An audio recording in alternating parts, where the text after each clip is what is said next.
Hello and welcome to one of my last episodes that I will post on the Red Pill Australia. It's been a nice ride trying to spread the truth and stuff, but I'm just too busy now. Now, before I end this, and this is my final episode, I want to leave you with something to think about, and everyone should think about this.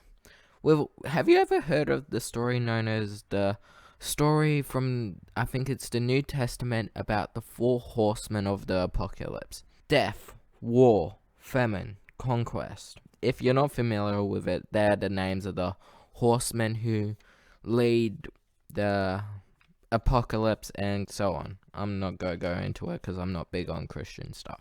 But if you look at what's happening in the world right now with everything, and I'm going to point out, each of these horsemen are represented by something in this real world. So the Christians are somewhat right about the end times coming, but it's not in the way they're going to expect it. So, for example, death equals COVID-19. Very fitting for death. The first horseman. The second horseman, the Ukrainian war, represents the war horseman. So, already two of the four horsemen. WEF equals famine. Now, WEF stands for the World Economic Forum. Now, these are the people who are all that do all the economic stuff for the world. Oh, the third horseman. And Conquest, the fourth horseman, is the trans rights people and the movements. Now, if that's not enough evidence that we're approaching the end times, then I don't know what will wake the world up.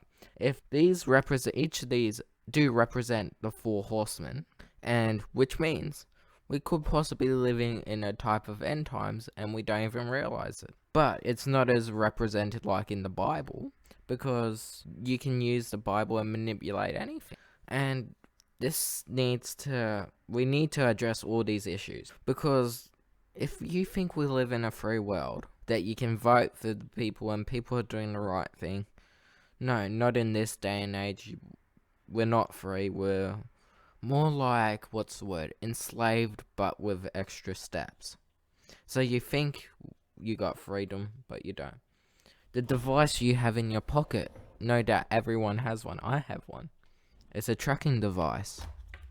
The screens we use, the internet, who controls all that? Theoretically, we're living in a prison of ourselves, and we don't realize it. Some of us who know what's really happening in this world are trying to stop and fight this. But with all the snowflakes and everything, it's coming harder and harder to fight. But every day more and more people wake up to what's really happening, which is good. But we need more people to stand up and fight. Because if we do not stand up and fight now, we've already lost. With all this stuff that's happening, you just have to take one look at the media to see that what's happening is not right. With all the manipulation with the women's rights protests. Now, feminism in general, when it was the olden days, the original creator of feminism would be shocked to see where it's gone. And the original members who were for the gay rights would be shocked where it's gone now. These people have manipulated us and are still manipulating us right now. You just don't see it yet. Look at the media. What's all they're posting about at the moment?